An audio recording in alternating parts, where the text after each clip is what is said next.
अभी भी पता चला है कि भोजपुरी के गालीबाज कह लीजिए, मतलब किसी भी मुद्दा पे बकबक करने वाले संतोष रेणु यादव की गिरफ्तारी हो चुकी है।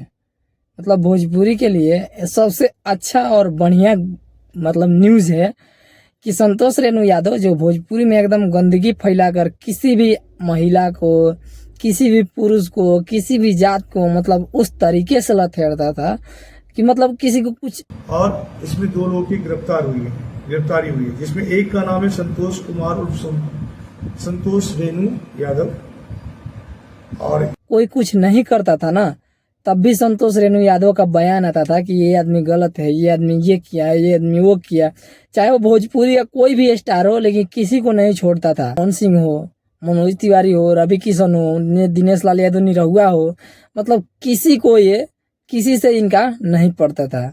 अब पता नहीं जातिवाद को लेकर नहीं पड़ता था या किस मामले में नहीं पड़ता था कि भोजपुरी के कोई सुपरस्टार को देखना पसंद नहीं करते थे। अपना खुद का गाना बनाते थे, 2000-5000 लोग सुनता था, रोजी रोटी चला रहे थे। तभी बीच में कुछ ऐसा हुआ कि कोई हत्याकांड में इनको फंसा दिया गया।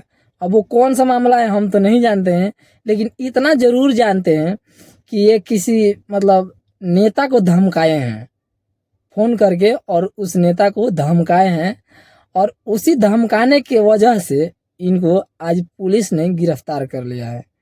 और पुलिस बता भी रही है कि ऐसा ऐसा मतलब अफवाह फैलाने वाले और बहुत सारे ऐसे लोग हैं जो किसी के बारे में अफवाह फैला देते हैं।